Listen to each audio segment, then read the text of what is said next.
I'm going to start with what law really is.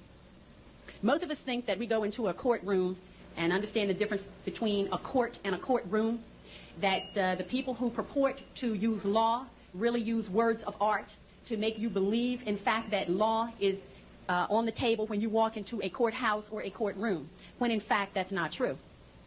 And I would like to share with you tonight, regardless of your religious persuasion, what law really is. Law, and as Muslims would say, all law, is A-L-L space L-A-W, all law, all law.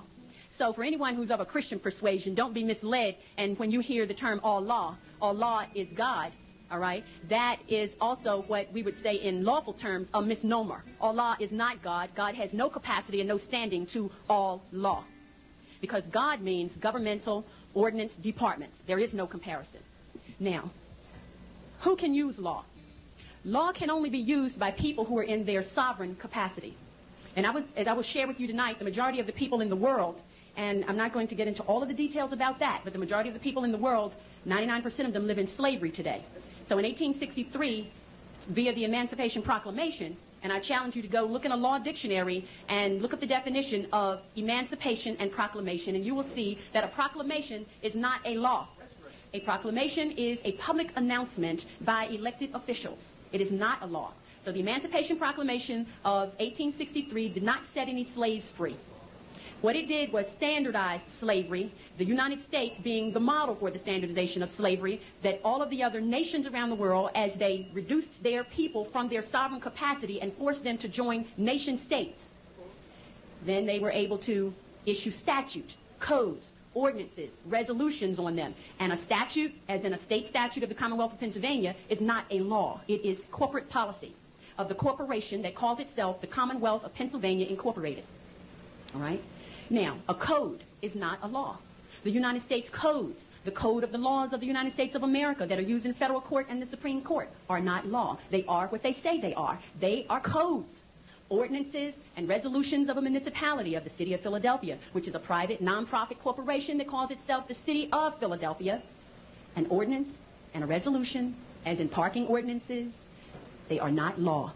They are what they say they are. They are ordinances and they are resolutions. All right? And the reason they are not law is because the only people who can issue law are people who are acting in their sovereign capacity. And the people who sit in these seats as elected officials are not, in fact, in their sovereign capacity. They are in a corporate ward status, meaning that they are wards of the state. They are members of the corporation, which is a nonprofit, that calls itself the Commonwealth of Pennsylvania. And as long as they have a birth certificate on record with the Commonwealth of Pennsylvania, with that birth certificate being a contract, a birth certificate is a contract, and as long as you have a contract with the Commonwealth of Pennsylvania Incorporated, you belong to them, and that's what slavery really is. All right? So who can use law? If you are a member of a corporate ward state, if you are a member of a corporate ward nation that calls itself the United States of America, you are a citizen. Look in the law dictionary and look up the definition of citizen. A citizen is not a sovereign. A resident is not a sovereign. Therefore, if you use an address, which is a fictitious number associated with a designation issued by a corporate ward, right, then you become under the jurisdiction of those people who are also corporate wards, but who are also slaveholders. All right? So if you are operating in that capacity, law does not apply to you. If you are a resident of the city of Philadelphia, which is a private, nonprofit corporation, and you say you are a resident of the city of Philadelphia, then the ordinances and the resolutions of that private, nonprofit corporation apply to you. If you are a citizen of the Commonwealth of Pennsylvania Incorporated, which is a private, nonprofit corporation, then the statutes of that nonprofit corporation apply to you. If you are a citizen of the United States of America, which is a private, nonprofit corporation, then the code of the laws, right, apply to you.